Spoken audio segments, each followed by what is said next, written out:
Hello neighbor, I'm Robert Burns and welcome once again to another edition of Sound Off Louisiana. And it's my distinct pleasure to have as our special guest today, Miss Brandi Melissa. So Miss Melissa, welcome to our Sound Off audience. Thank you.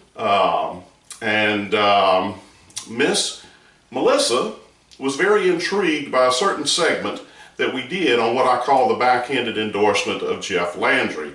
So I want to take just a moment to break away and let you see that small segment that piqued Miss Melissa's interest. We'll be right back. We all know only two candidates can make a runoff, okay? And given that you have one at 36% and your next closest Republican is at 7%, okay? You're not going to pull Jeff Landry down enough to somehow bounce him out of the runoff. So you only have one alternative. You have to pull support away from Shawn Wilson. But I can tell you one thing. If any one of the Republicans, any one of the other Republicans would have had enough guts to stare into a camera and confront Shawn Wilson directly with what I'm about to say. But they need to look straight into that camera and confront Shawn Wilson and say, Mr. Wilson, let me ask you this question. If you are elected governor of the state of Louisiana, will you make it your business on your first day in office to tear up the agreement between Louisiana State Police and Carl Cavalier, who has not even signed the agreement, does not want the $200,000? Do you commit that you will tear that agreement up and hire Carl Cavalier back on the force at Louisiana State Police? Because I'm here to tell you, on my first day of my administration, I will do that. It will be torn up, and I will issue, as LA1, as the top of state police, I will issue a directive instructing state police to rehire Carl Cavalier. All right? I can tell you, you make that statement to Shawn Wilson, and you talk about being between a rock and a hard place. The reason being, if he says, yes, I will do that, well, then John Bell Edwards is going to get in a vehicle as fast as possible and go over there and strangle Shawn Wilson. Okay?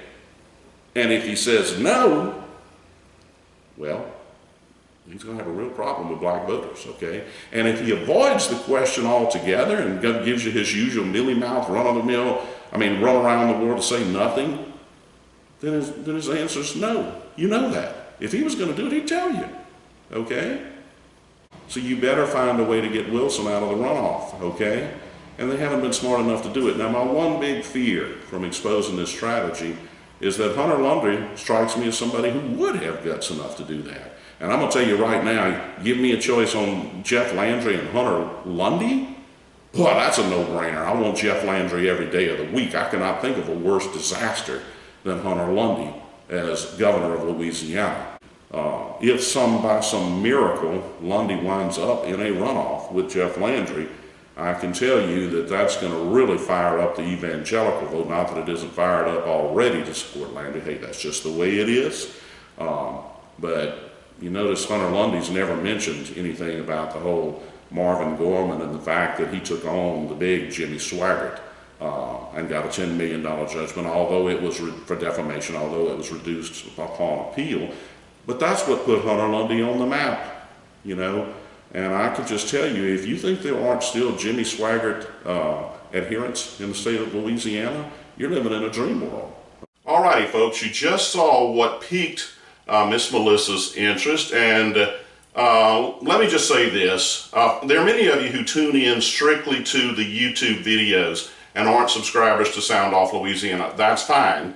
But if you are and you would like to see the history of the Jimmy Swaggart / Marvin Gorman holy wars of the late 80s, what you'll need to do is click on the link in the description of this video, because we're not going to go into that whole, that would take an hour segment just to do that, to go into that whole sordid history of the holy wars between Jimmy Swaggart and Marvin Gorman. So if you want the backdrop that will get us up to the very period at which Miss Melissa is going to be referencing, feel free to click on that link and it'll give you all of that background. So Miss Melissa, the first incident involving Reverend Swaggart took place on October the 16th, 1987.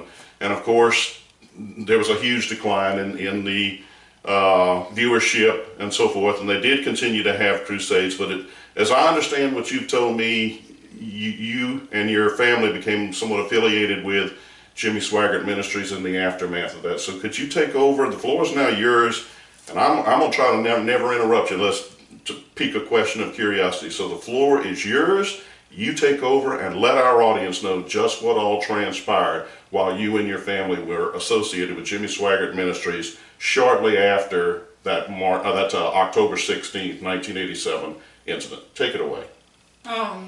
February 1st, 1990, I grew up in Liberia. I watched a domestic violence attempt to murder. My dad tried to kill my mom in front of me. So we spent 28 days in Faith House in Lafayette. Then they gave my mom the option of either coming to Baton Rouge or going to Lake Charles.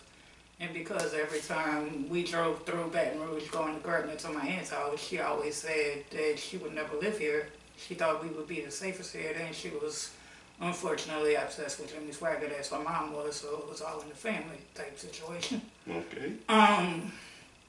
In March 1st, we were sent to the shelter here in Baton Rouge, and unfortunately started going to that church on the 4th of March in 1990.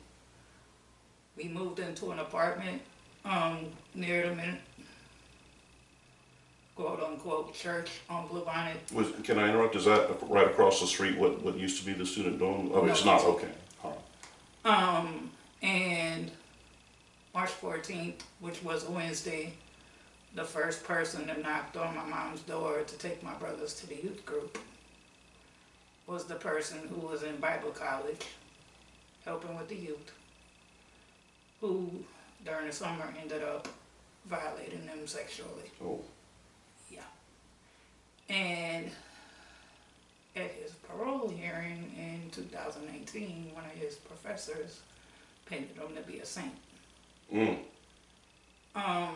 When my mom and our neighbor that caught that dude messing with my brothers confronted the leadership, one person is still at that church in a leadership position. They refused to remove him from the youth.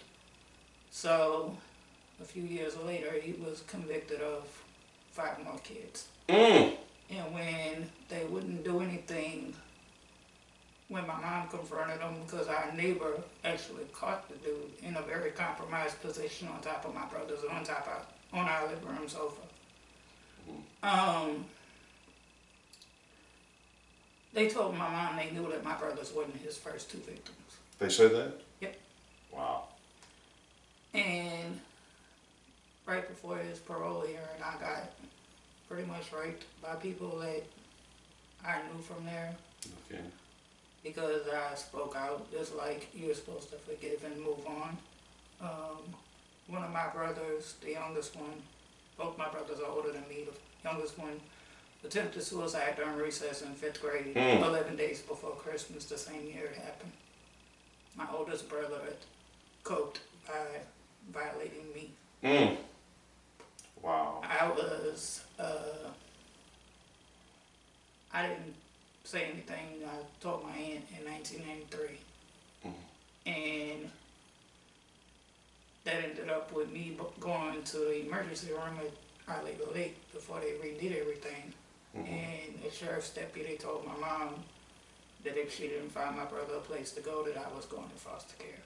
Oh. So then started the process of me having to have a forensic interview with a sex crime detective, where I had to literally show this woman in front of my mom that I knew how much my mom's firstborn child had because of that Bible college student that nobody did anything about. And when she seen that, I was examined for penetration by Hippolyte.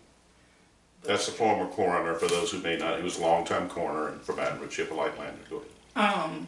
And even with all that, he wasn't prosecuted because my brother was a victim of Duquette. So even though I was not as functionally independent from birth defects, they wouldn't do him anything. So he's been, when he got his suspended sentence in 1994 that the advocate covered. He was given a 30-year suspended sentence, allowed to go to Teen Challenge, and Judge Irvin told him that he wouldn't have to serve the sentence unless he got caught with a minor unsupervised. And he was okay with that. Okay. So he went to Teen Challenge. But at first he didn't, if I recall correctly in reading the articles. At first he didn't, and then... No, he refused to register because Paul Gates confronted him. Exactly. And I didn't mean to interrupt you, but I didn't want you to leave that part out, and I did. And we're going to provide this young lady, let me just pay her the biggest she's smiling, the biggest compliment I can. Not only, she surpasses my skills on YouTube, and I think I'm half decent at it, but she surpasses me. It's almost saying like, can you come to work for me? The only problem is I don't get paid, so I don't have any money to pay you, Miss Melissa. But we're going to provide all of the advocate articles. All of this is coming from her. I cannot state how strongly I commend her in her dedication on all of this. We're going to provide you with all of the advocate articles because we're going way back in time, but also Channel 2, Chris Nakamoto. Many of you know how much I admire Chris Nakamoto. We work well together. We're going to provide you with the embedded videos beneath this video on the Sound Off link. For those of you who just watched the videos, you're going to have to go to that link on Sound Off in the description. We're going to give you embedded every single video where Chris Nakamoto and the investigative team at Channel 2 did one more phenomenal job of covering this. But back to the point, he did not register, and as she said, Paul Gates confronted him, and then Mike Irwin in a subsequent hearing, Judge Irwin, he said, let me make sure you understand this. He said, you are going straight out of this courtroom, and there will be a Greyhound bus ticket to take you to Minnesota where the Teen Challenge was. Now, I believe back in then, I may be wrong, but I thought they had a New Orleans chapter of Teen Challenge, and I think, if I recall correctly, Marvin Gorman was heavily influenced in that. But for whatever reason, they sent him up to Minnesota. You take it back over. Actually, Michigan. Michigan. I'm sorry, my bad. Michigan, yeah. Like I said, she knows every detail, every scintilla, so you go ahead. And so he agreed. He completed Teen Challenge with flying colors. Somehow ended up in Texas. And exposed himself to a 10-year-old little boy. They gave him 10 years. And one day my mom was just curious what was going on with him. So she called the DA's office here in Baton Rouge, and the ADA, who is now retired, thank God, told her that he was in Texas. And my mom just thought they just moved there or whatever. And she was like, no, Miss Marie, the only way I know he's in Texas is because he's incarcerated. Oh yeah. So they gave her the number to call to find out what was going on, where he was and all that. So she calls, and then ironically it was not too long before his first scheduled parole hearing. And my mom wasn't tech savvy, so I sat there and helped her type them an email where she graphically explained everything that person did my brothers. And what happened with the 5 other kids. Because his youngest convicted was 8 years old. My brothers were 9 and 11. And I was 6. But so they gave him a 10-year sentence, and first time he came up for parole, they read my mom's email to him and unanimously denied him. He came up again, they denied him again because of the email my mom sent. Well, in 2018,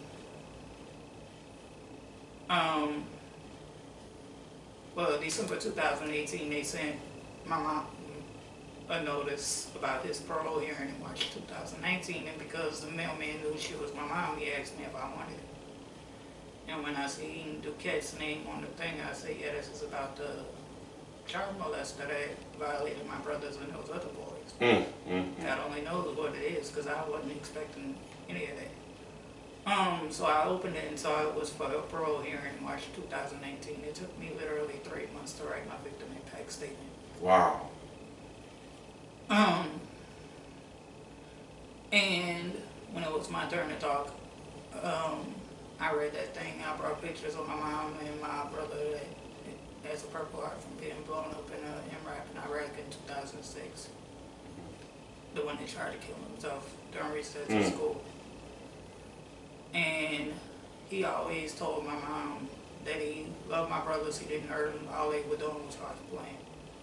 Well, he A&O'd both of them. He did what, both of them? A&O'd and oral. Oh, okay. I'm sorry, I had to ask for clarification, so she just said, if you didn't hear it, A&O, that being anal and oral. Go ahead. And I was a shy 6-year-old back then, and not functionally independent, so he obviously didn't think I knew anything. Ah, okay.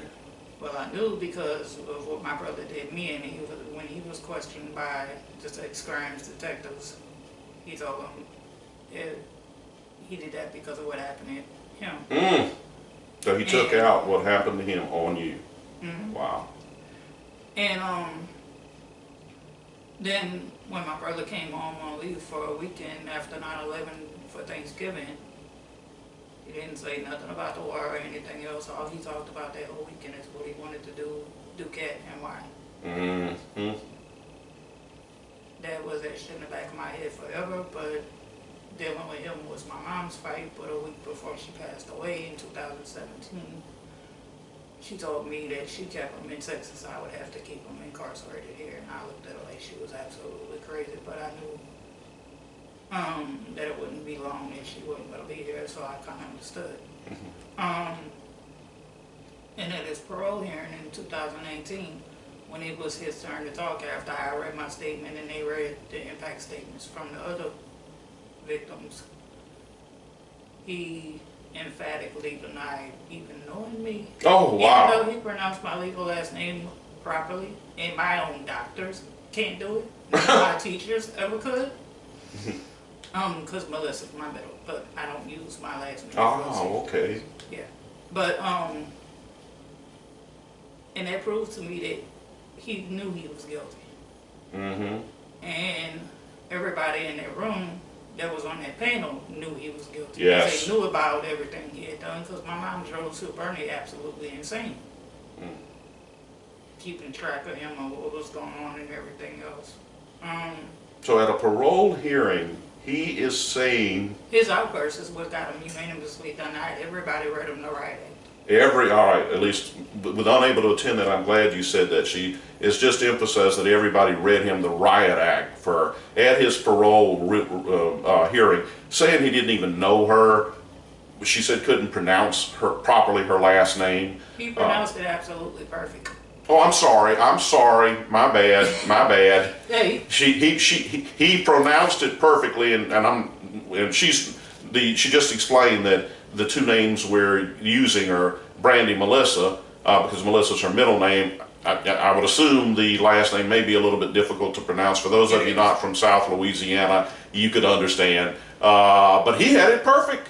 Imagine that. There are a lot of names I don't know how to pronounce in Louisiana. I see a new one every day. Well, not every day, but a lot. But he had no trouble. He pronounced it perfectly. And my own physicians that have known me most of my life. My pediatrician has a hard time with it. His son. Like, and this dude is like, it rolls off his tongue. Rolled right off his tongue. Like, he didn't know me, he didn't know my brothers, and like, you told my mom you horseplay with him. Then when I went out in the hallway after he got his unanimous denial, when I was telling the crime victim services people that, oh, he said similar stuff to the parents of the other kids. And how come if we don't all know each other, our victim impact statements practically mirrored each other 29 years later. 29 years later. And he got unanimously denied, and they said that, they're eligible every 2 years to reapply. And they said once he gets an approved residence plan, he would be eligible to get out. Well, last year, he got one. We're talking 2022, correct? Yes. All right. And they mailed the notices on March 23rd. Actually, the day he was supposed to get out, I was at the legislature testifying on the victim notification bill. Yep, the same day he was supposed to walk out of prison, I was at the state capitol testifying, trying to protect people from people like him. But they mailed the notice on the 23rd. I actually found out on February 2nd that it got approved January 31st to go to St. Tammany Parish. And I was like, when am I going to get the notice? I even missed the hard walk last year because I was waiting on the notice and I didn't know they would stick it in my box because they were still doing the COVID stuff. So I missed the hard walk, which I was mad about because I do that every year. And I checked my mailbox on April 1st and the notice was in there, so I was like, I'd already told Chris what was going on. He was like, when you get the notice, let me know and we can do something. Meaning Chris Nakamoto, correct? Yeah. Very good. So when I got the notice, we arranged to do an interview, and he actually did it like 2 days before he was supposed to walk out. And I'm sure y'all know DOC's spokesperson and thinks Chris Nakamoto is a thorn in his side. He really can't stand me either because of all this. But I really don't care because, I mean, I know who to call when I need something done like that. And I want to again issue the highest level of praise for Chris Nakamoto, and for those of you who are just looking at this video, if you will just click on that link, we're going to provide embedded every video that Channel 2 did on this. Not to interrupt you, keep going. And they ended up saying that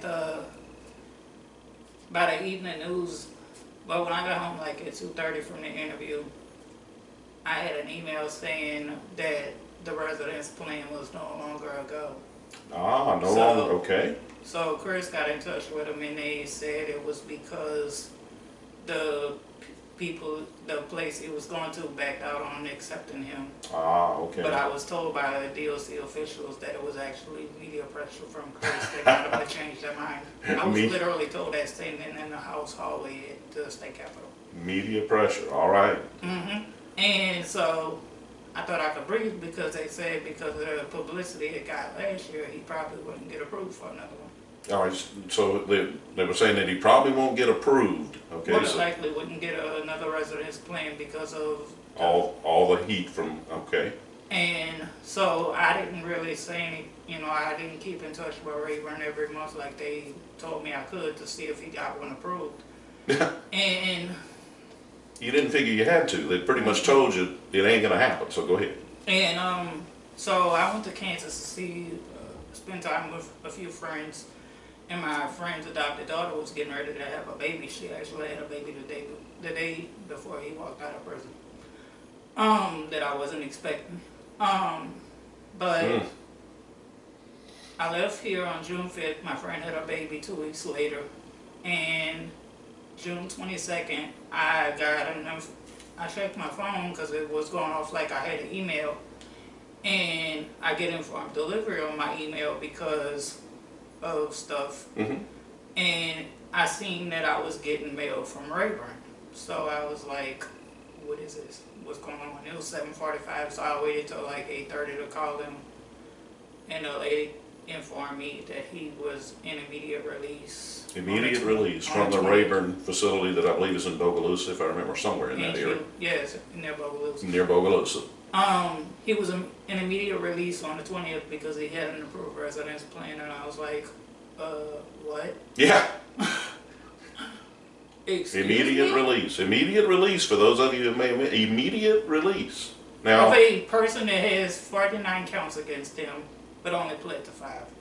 49, but only pled to 5, and as I understand it, you should have received that notice at least 60 days prior to the release, and then in reality, you got it 2 days after, or thereabouts. I got notice that it was going to be in my mail 2 days after it happened. And because I was out of town, my mail was on vacation hold, so I really didn't get it till 3 weeks after because I came home on July 5th. Got home after midnight, and at 11 o'clock I was in the post office parking lot with the mail. And the date on the letter is June 19th. The first one I got said he was getting released in March of 2018 on parole. And I called them and I was like, do you understand that he didn't get a parole hearing until March of 2019 and he was unanimously denied? And I said, you know I know this because I'm the reason he got denied. And the lady was like, I don't know what happened, but for some reason, all his notices went out like that.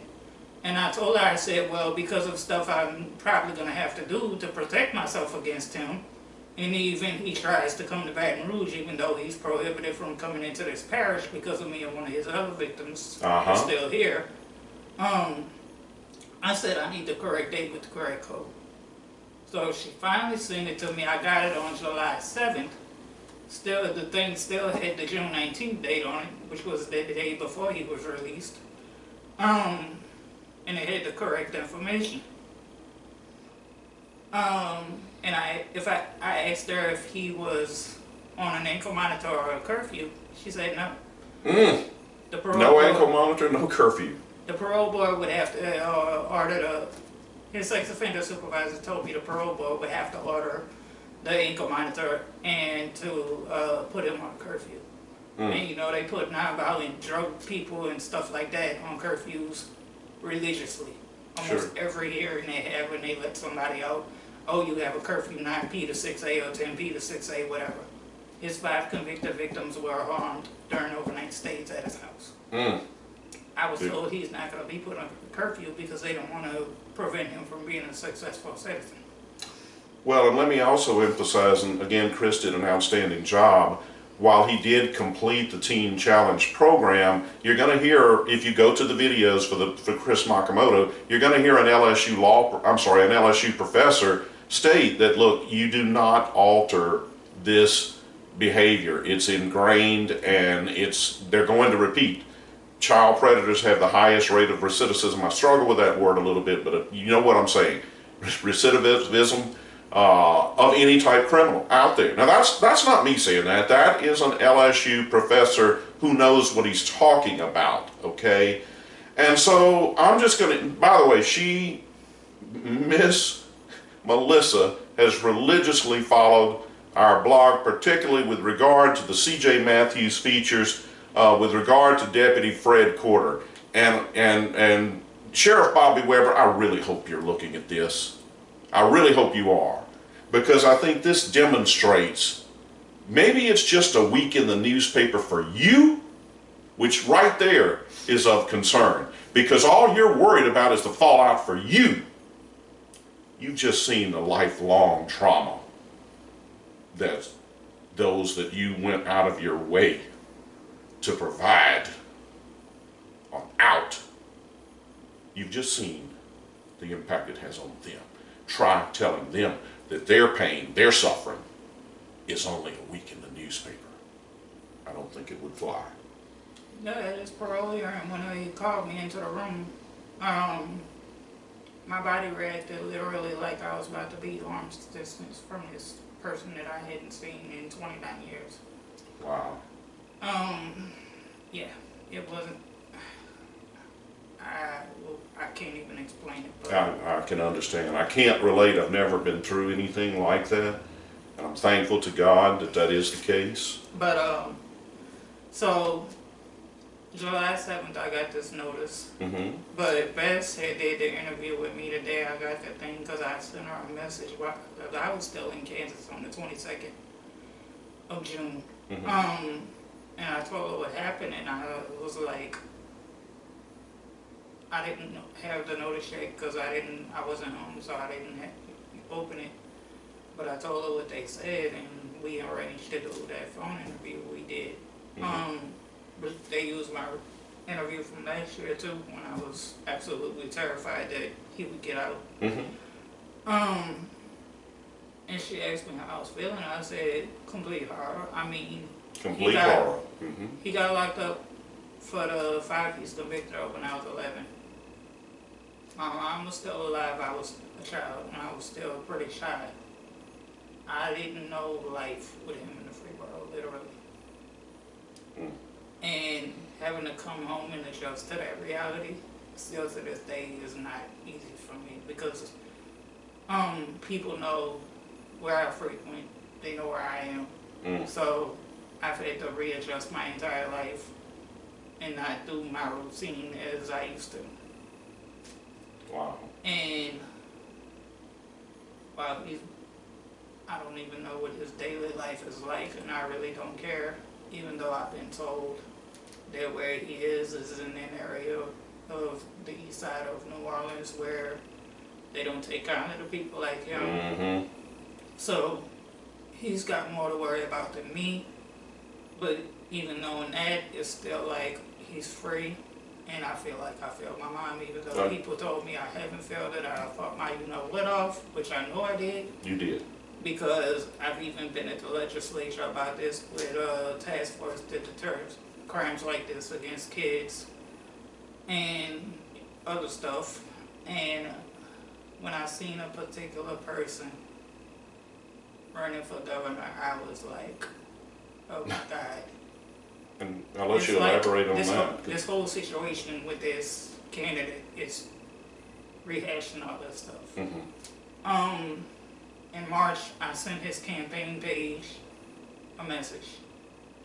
More respectful than I wanted to be.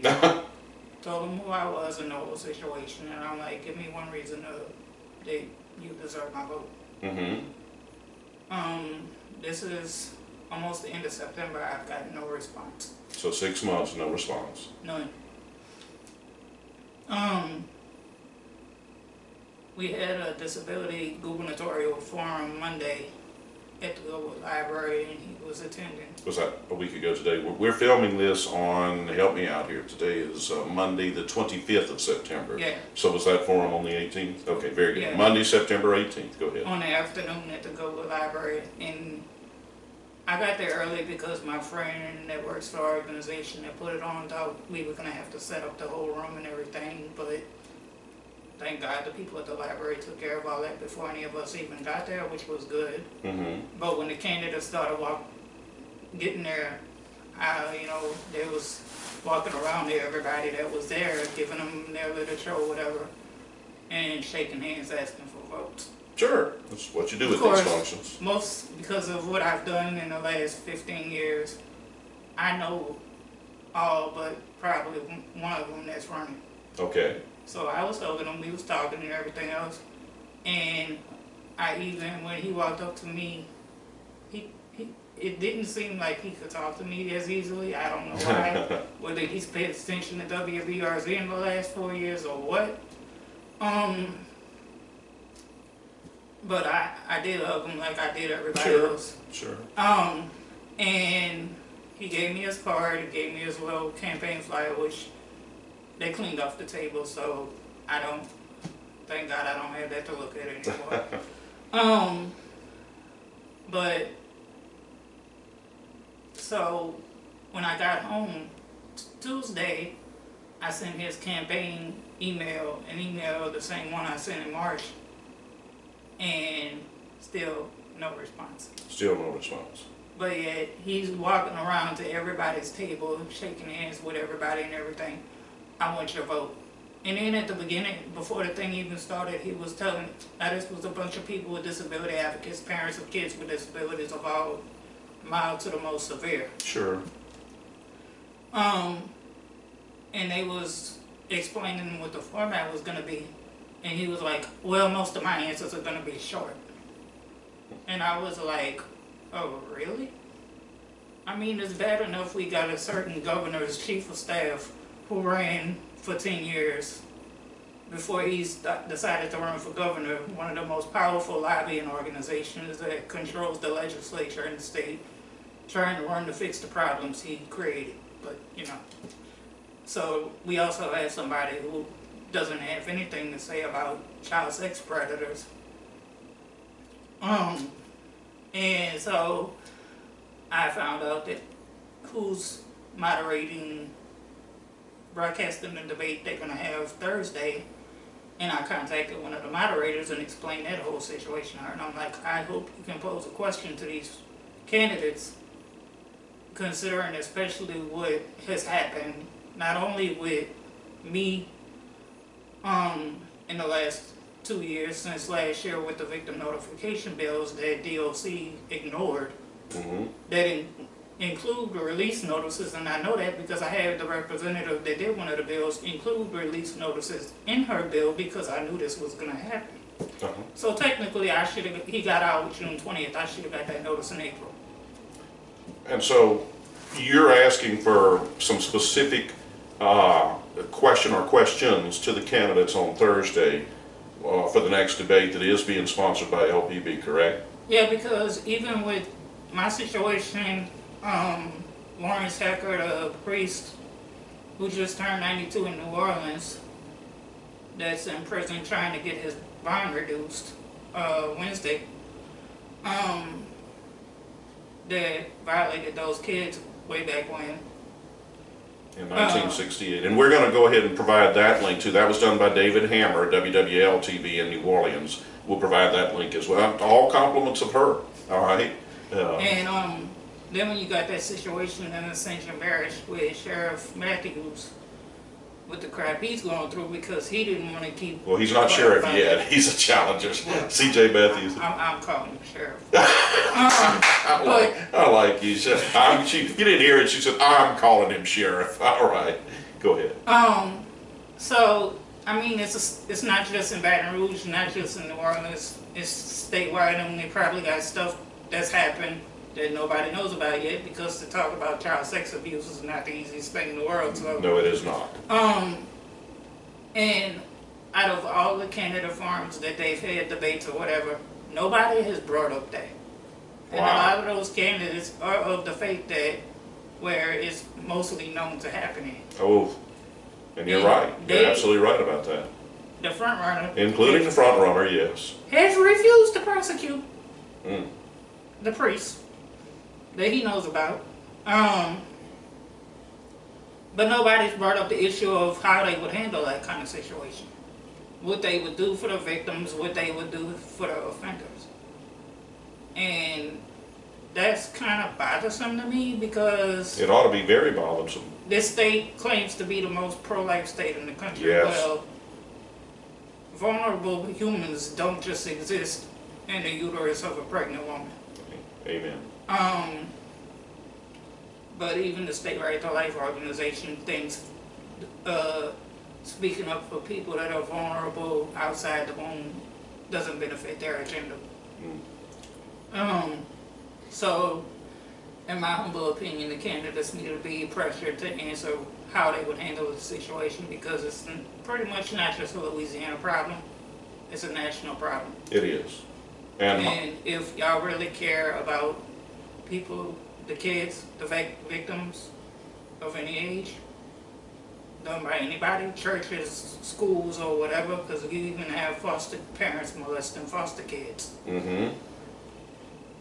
How are these people that want to run the state going to handle them kind of situations? Are you going to stand on the side of the victims and their families, or are you going to stand on the side of the offenders and give them life sentences? Exactly. And let them walk out of prison and go reoffend and hurt other kids? Exactly. Well, I hope that through this venue, perhaps, I will be honest, I have not watched either debate. I'm not going to sit here and lie, because I didn't. And that's largely as a result of, as I've said, it's a foregone conclusion. I'm not right about everything, okay, about who's going to win the whole election. To me, the handwriting's on the wall, and I faced it. But I'm going to tune in. I am going to tune into that LPB debate. As I understand it, they have a threshold of who all gets invited, and it's my understanding that the only ones invited, because they needed to have a certain minimum level of support in the polls, were Jeff Landry, Stephen Wagaspack, Hunter Lundy, and Sean Wilson. The others didn't make the cut. And of course, Richard Nelson dropped out last week. So they ought to have a little bit more time, if they're so inclined, to elaborate, to call other candidates on the carpet on anything. Jeff Landry has declined. He's made that formal. He will not be there, and I believe he's also declined for the following debate, which, if you may remember, I did a feature predicting he would not go to any debates. I missed it by one, and that was in a forum-friendly KLFY. I did not watch it. I'm told certain things happened in that debate, and I'll take people's word for it, because I haven't gone back and looked at the archive. And I know if I, who am normally tuned in to political races, just figured it's over. I mean, I'm being honest. then I know John Q. Public. And it was done on a Friday night at 7 o'clock, prime high school football time. But I'm going to watch Thursday and see, because I should have this video out with about 72 hours advance notice. And I believe that the issue ought to be brought up. And maybe not so specifically even to Lundy. All of you, what are you going to do to provide protection to victims of child predators? And I'm going to take it one step further. I don't believe that a candidate for District 81, House District 81, I had to think for a second to recall which district, a gentleman by the name of Jeff Wiley, who is the former sheriff of Ascension Parish. It happened on his watch. What C.J. Matthews has relayed to everyone in the entirety of all those features, it happened on his watch. Weber did inherit it and only exacerbated the problem, but it happened on Jeff Wiley's watch. So I would submit to you that Wiley, there's only 105 candidates, 105 members of the House. One of them apparently won't do anything based on how he handled the Fred Corder matter. Okay? So that only leaves you 104 others. I think the voters in Ascension and Livingston, I believe, are the two main parishes who will be voting from that district. I think it may catch a small part of another. Factor that in. Vote how you want. Everybody has that right. But I'm just telling you that would weigh heavily on me. And as I've said, I haven't looked at the opponent, don't even know who it is. I've made it a point not to go in and see who the opponent is, because I don't want to be accused of saying, well, you're just back in. I have no idea. Might even be female, I don't know. But that's not the point. I know enough about him that I would not pull his lever. And that goes triple for Bobby Weber because of the immediate action that he took when he assumed the reins. But the most infuriating quote, I cannot get it out of my mind, the most infuriating quote of everything that C.J. Matthews presented that came from the mouth of Bobby Weber is, quote, it's just going to be a week in the newspaper. In fact, every reference to him going forward, including on this post, I'm going to call him Sheriff Bobby, quote, it'll just be a week in the newspaper, Weber. Because I think you've seen it's far more than a week in the newspaper for the victims. And if they choose not to say anything, silence is acceptance. So Can you speak up just a little? I'm afraid they may not have heard you. If the candidates refuse to address the issue, silence is acceptance. So if you don't want to address the issue because it's uncomfortable, spend 5 minutes in my shoes. Wow, did you hear what she just said? If you don't want to address the issue because you feel it's uncomfortable, spend 5 minutes in her shoes. Especially since June 20th when I found out 22nd when I found out he was out of prison. Wow. I can't explain where my brain went. I wasn't sane for the first probably month after I got home. Because I didn't know, I would walk anywhere. In fear. Somebody just in case something happened to me, there would be a witness. If not physically around me, on the phone. Sure. And I was like, I would call somebody even walking to my mailbox, which is pretty much right outside my front door. I'm walking to my mailbox. Stay on the phone until I get back in my house. Wow. And I had never done that since I've lived here in the last few years. Wow. But if the candidates refuse to acknowledge this issue because you think it's uncomfortable and it's whatever, that means you're on the side of offenders who violate these kids and you're okay with them being destroyed for the rest of their lives. Destroyed for the rest of their lives. And look, I realize that the moderators may or may not acquiesce to her desire for a direct question in that regard. But there's going to be somewhere along the line, there'll be some generic question about law enforcement. Find a way to fit it in. Thank you. She just said, find a way to fit it in. You want to talk about crime and law enforcement, that is a hot issue.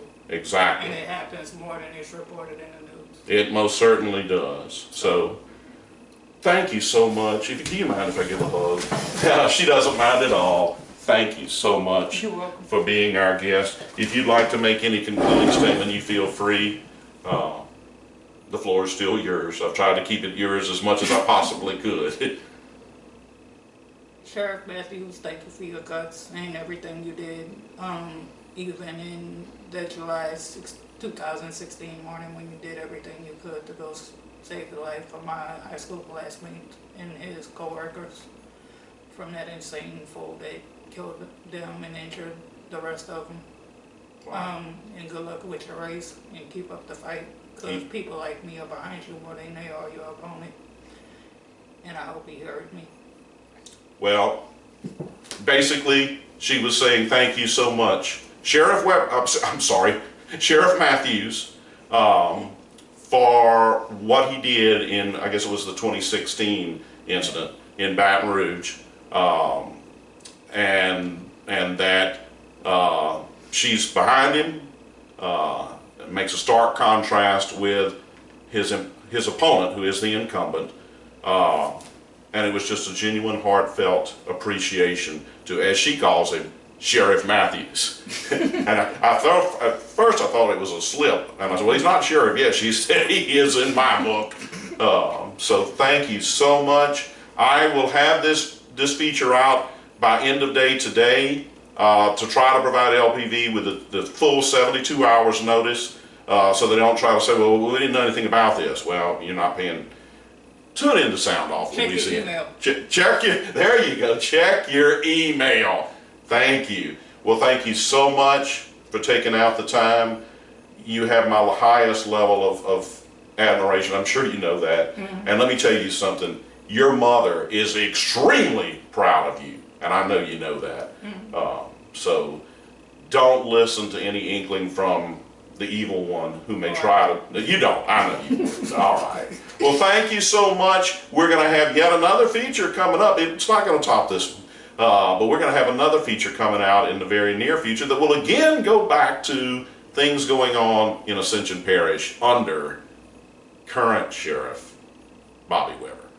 Thank you once again, everybody. We look forward to seeing you for the next episode.